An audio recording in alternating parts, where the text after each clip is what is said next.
Hey everyone, we are real excited to get going here with Dr. Chris Phelps, Sunrise Dental Solutions, as one of our new partners here at Dentist Advisors. Today we're going to take 20 to 30 minutes to outline Sunrise Dental Solutions business, get to know Dr. Chris Phelps, and what I think is really interesting is taking a dentist and their ideas like Chris and seeing a need for something inside the dental industry. And Chris has formulated and created and helped found Sunrise Dental Solutions. Chris, thanks for joining us. Yeah, thanks for having me, Spencer. I would love to turn the time over to you to make a business introduction and excited to talk to you about the business today.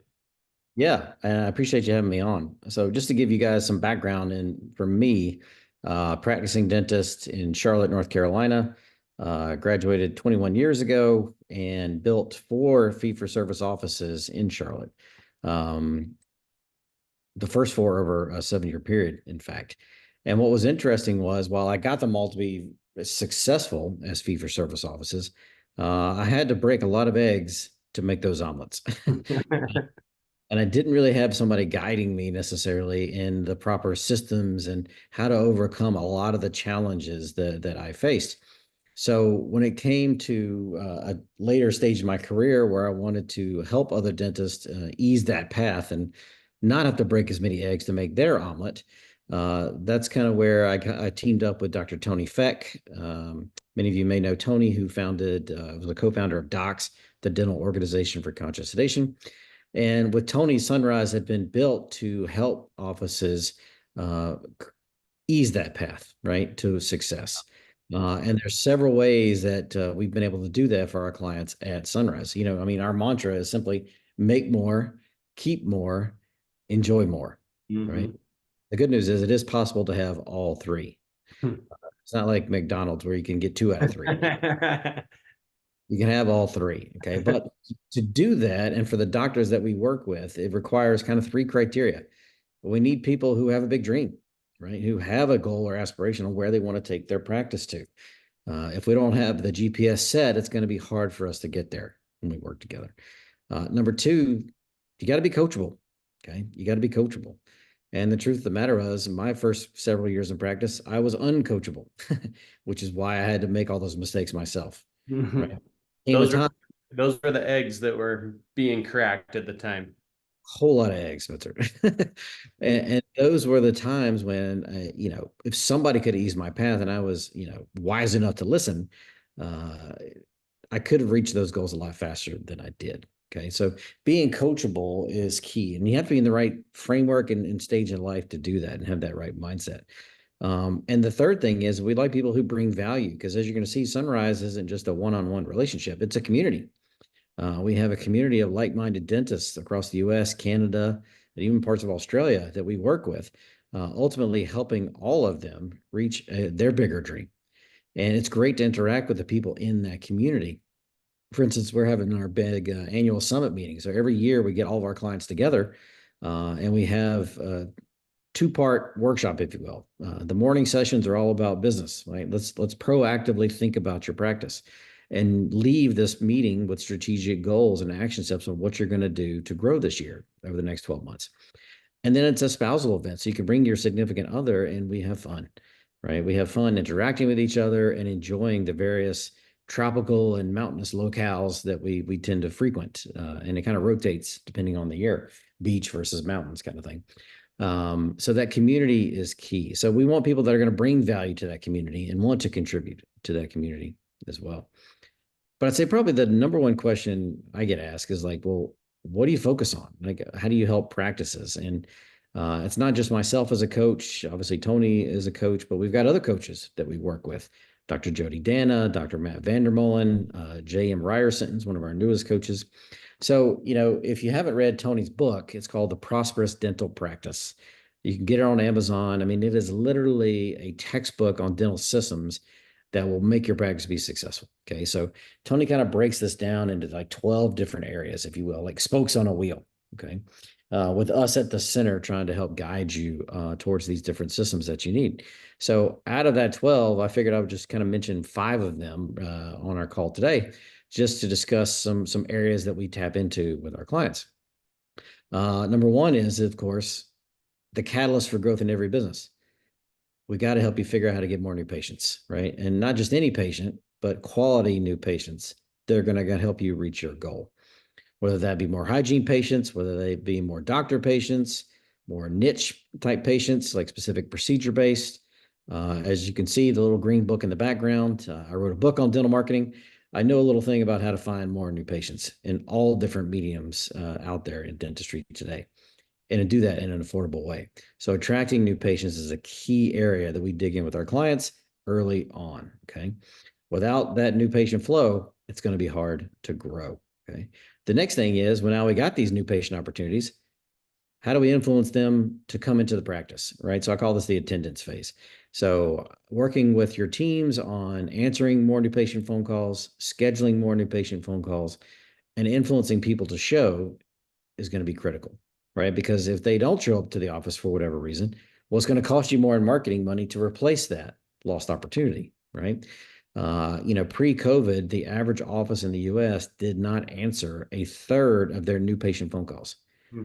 That's for practices that were spending nothing per month in marketing, up to $2,000 per month in marketing. For those spending over $2,000 a month, it was like half of their new patient calls went unanswered. Right. So imagine you're literally paying for the phone to ring and nobody can get it. Voicemail, busy signal, ring, ring, nobody there. Okay, bye. Click. They hang up. Okay. Average conversion rates, if we did answer across the US, it was about a third on fee-for-service patients. And it's only about 47 to 49% for insurance-based patients. I mean, think about that for a second. If you're in network and you're still only making an appointment with an in-network patient half the time, that's a problem. Okay, that needs to be addressed and dug into. My own offices back in the day was even worse. We were like 24% conversions. So trust me, I've been there. Right? I've cracked that egg and made a better omelet out of it. And then, of course, the average no-show rates in the industry range from 17 to 24% on patients, especially new patients. So it's not as bad as the restaurant industry, I guess, that has a 50% no-show on reservations as an industry average, but it's not good either, right? So you've got to look at your top 10, your top 10% of dental offices, many of which fall into our client base, are well below 10%. So they're like 8 to 9%. And there's even some of the superstar offices that are getting that under 3% as well. So there are some ways to capitalize on these key metrics. And of course, if you're answering more calls, scheduling more new patients, and influencing more to show, where's your practice going to go? Right? It's got nowhere to go but up. So attendance is key, getting these new patients to show up.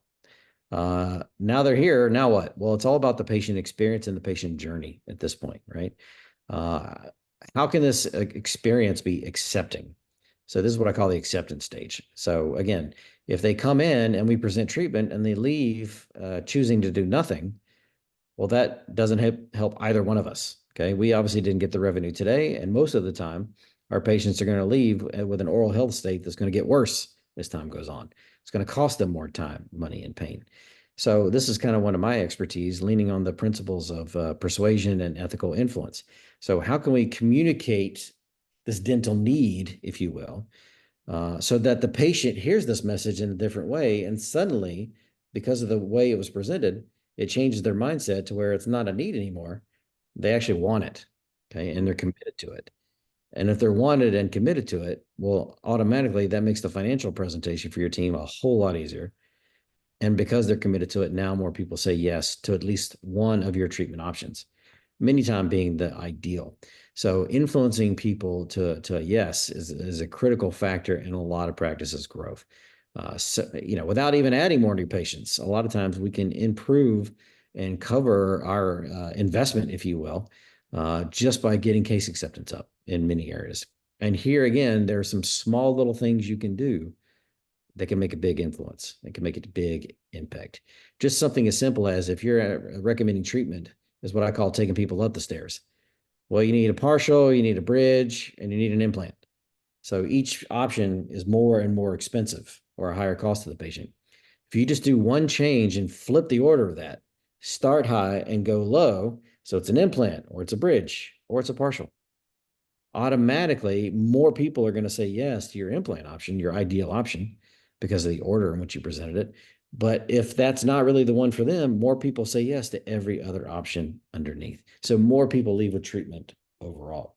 So what's cool about communication and persuasion is that what you say specifically, meaning the content you're speaking about, oftentimes doesn't matter.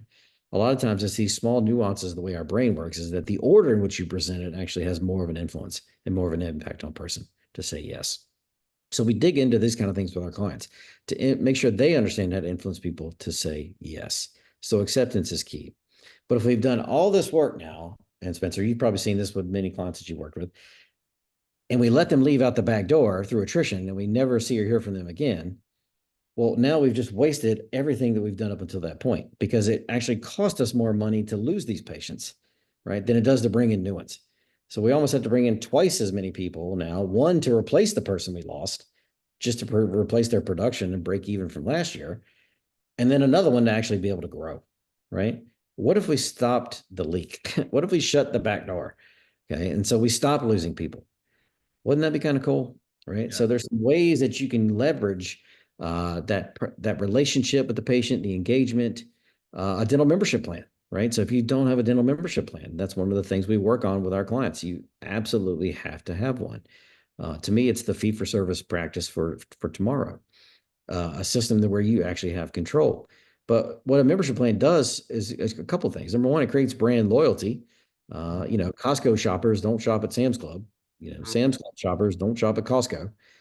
Why? Because I save here and I paid to save here. That's why I shop here. So by having a membership plan and getting them on your plan, they're going to stay at your office. They're going to stay committed. And another cool fun fact about the membership plan is that every study I've seen in behavioral science shows that members that are consumers that have a membership plan spend more money in your office than consumers who don't have a membership plan. So they outspend your insurance patients per year and they outspend cash paying patients per year. So again, what that means is it influences more people to say yes to one of your treatment options. And now they don't leave in a worse oral health state that's going to continue to deteriorate. So again, us and the patient, we both win in that scenario. And it eliminates no-shows, right? You want to eliminate no-shows. Well, guess what? If they prepaid for the membership plan for the year, they're going to show up for the cleaning because they paid for it, right? So it's one of our strategies to get that no-show rate not only to 3%, but what if we got it to less than 1%? How cool would that be? It is possible. So working on these and other ways of attrition, closing the back door to reduce attrition, but also creative ways to influence the patient back to the table. How do we reactivate them and influence them back into the office when you thought they might have been gone forever is key. So these are just some of the easy systems and that we dial into early on with our clients. But a big one, and this one isn't one we fix overnight. We work on you, right? We work on your development, your team's development.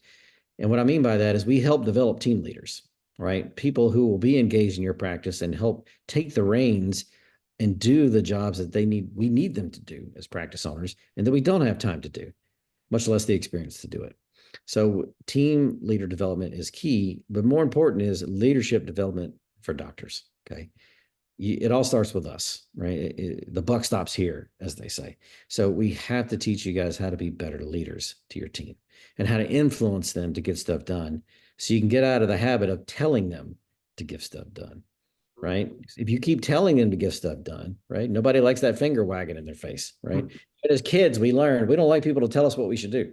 So when you take away their control, then you shouldn't be shocked that when the cat's away, the mice will play. Right. But when you influence them properly and you make them a part of this process and give them some autonomy and control here, guess what? When the cat's away, the mice don't play. They continue to get the job done and work even harder for you and their other teammates, which is kind of exciting. So that's one of the reasons why we brought in J.M. Ryerson, who's our leadership expert, to teach our doctors how to be better leaders and lead the charge with the team. Okay. So team leadership is key. So that's what we do with our doctors in a one-on-one basis. Okay. And we do that monthly. How much time monthly? As much time as you need. That's the key. We're on demand. So for some of my clients, for instance, depending on the knot that they've created for themselves when I start working for them, sometimes it's going to take me a few months and several sessions with them each month to untie that knot so that we can start making a nice bow again. Right. So sometimes you have to take a step back so you can take two steps forward. So we provide whatever time our clients need on this one-on-one kind of coaching basis. Okay. So you get to talk to somebody who has experience, who's most likely going to be a dentist just like you, who's had successful practices and has a lot of wisdom to share. Okay. So one-on-one thing is key. We talked about the community aspect, right, Spencer? You guys got a great community with Dentist Advisors. So that's what we found is when we create this community and we get people engaged talking to others and making commitments to others on what they're going to do by the next time they see them at the next meeting, how much are they going to grow? That influence is enough to push them and motivate them to work harder and do more, which is kind of cool. And as we said, if they do more and work harder, they're going to make more, keep more, and enjoy more as well. So one-on-one time, community, and the last piece of the puzzle is systems, right? We got to have better systems. And the systems, if you're wondering why you're struggling today, it's probably because your systems were built for yesterday. They weren't built for tomorrow's growth or where you want to be tomorrow, right? That's not saying there's anything wrong with that. It's just that we need to adapt and change those systems. I mean, in my own practices, the challenges and the systems I needed when we were at 1 million a year were a heck of a lot different than 2 million a year and completely different than 3 and 4 million a year. Okay. So each stage, it's time to re-up and reevaluate and say, hey, does this still work for where I want this practice to go? So our training includes on-site training that's customized for your specific issues. With the first step being our on-site trainer comes on site and does a full day of kind of sniffing out the good, the bad, and the ugly of your current systems. What's working great? What's not working so great? What needs tweaks? What's completely missing in some of those areas that I already mentioned, from new patient flow to the telephone calls to your collections, how you're processing insurance, all of those kind of areas. Okay. So once that assessment is finalized and we kind of get an idea of where the state of the union is and where your challenges are, then 3 other customized training days are done throughout the year, specifically on working on implementing those systems with your team, teaching them about what they need to do differently, and then creating a standard operating procedure for them to follow, like a recipe guide, that they can then take forward and utilize every day. And then now when new team members come on board, because ideally you should be growing, which means you should be hiring, then now they've got a platform and a recipe they can follow and they can teach the next generation and so forth. So really dialing in on your systems is going to be key, that third piece to the success for our clients and any client out there as well. So in a nutshell, I'd say that's how I described Sunrise, right? We need people who are see the vision of that, who are ready to dream big, who are coachable, right? Who are ready to make a financial and a time commitment, because that's what it takes on both of these things to get to their next level goals, and who could bring value to those in our community. So, Yeah, man, that was so well put, Chris. And I just loved following it, especially watching practices today and being involved with them so much and seeing those. I mean, you just outlined 6 focal points that are critical to managing and running a practice well. And I really enjoy hearing your outlook on all of them. I a couple of them, just to back up on systems, is a really fun and complicated one today.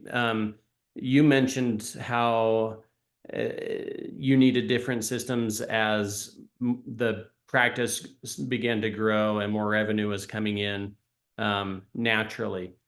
Another reason that systems are becoming outdated is just that they're becoming outdated based on the way that today's patients are wanting to communicate, that they want it at their fingertips, that they don't have the time to sit in the front office and enter all of their insurance information. They would prefer to do that prior to, and they would prefer to pay on the go rather than, or, make sure they have either their credit card or payment inside the office, so on and so forth. Insurance is a time-consuming thing, both for the patient as well as the practice. And so your systems for being insurance free, perhaps, these are just that alone, number 6 systems is just like, you could spend so much time on it. I'm so glad you brought it up. Well, think of it this way, like look at the successful businesses out there today, right? You've got your Uber, you've got your DoorDash, you've got your Carvana, you've got Amazon Prime delivery. I mean, it's one of the first times in human history that I can think of that the masses out there actually value convenience above all else. They value they value Above cost, above, yep. everything, right? They finally value time over money.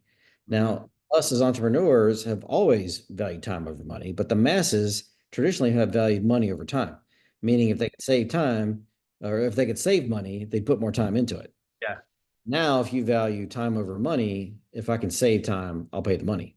yeah, Right. And so if you're not looking at all the different touch points, as you mentioned there, Spencer, with your patients and trying to figure out how can I make this more convenient for the patient, you're missing out on a huge opportunity because if the more convenient you make it for them, Mhm.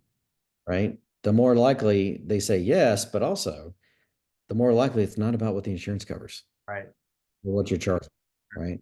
I mean, Disney's a classic example of that, right? Every time I freaking go into a Disney park or on a Disney cruise, I'm in awe of the vacuum cleaner that they have that's just sucking money out of my wallet. And I'm freely happy to give I it. I mean, know, I like, know. yes, this is, oh my That's God. I can't believe how much I just spent thanks to this little card you made it so easy for me to spend on. Thanks. the- So we've got a lot of good lessons from other industries that we can bring to ours on how we can make this more convenient for the patient. As Spencer said, like if you're still forcing patients to call you to make an appointment and that's all you got, well, why are we doing that, right? We got to let patients communicate with us in the way they want to communicate with Yeah. us, the way we're forcing them to. So that means call, text, chat, email, whatever, smoke signals. Okay, whatever way they want to communicate with us, we need to be able to provide that as a result. So, especially in this post-inflation world where, hey, maybe we were doing great, right? The practice was on cruise control. Some of the offices I talked to had kind of changed their game from playing to win to playing not to lose. Yeah. Right. It's kind of going on cruise control mode and that's okay. But then freaking COVID happened. And then this inflation thing just kicked in. And now it's time for a lot of practices. Things aren't as good as they used to be. Right. That was something nobody could have planned for. But now everybody is living. So sometimes it's time to reassess and just say, you know what, I do need to take a harder look and say, what could I be doing differently? Because the way I was doing it isn't working in today's economy. So Yeah. Chris, that was awesome. Thanks so much for sharing. For everybody listening, know that you can learn more in reaching out and touching base with Chris and his team at dentistadvisors.com. You're viewing this likely on our Facebook channel or at dentistadvisors.com. You'll hear more from Chris and Sunrise Dental at the summit in June at the Dentist Money Summit. Excited to have them on as a partner. And Chris, thanks so much for your time today. awesome. Thanks, Spencer.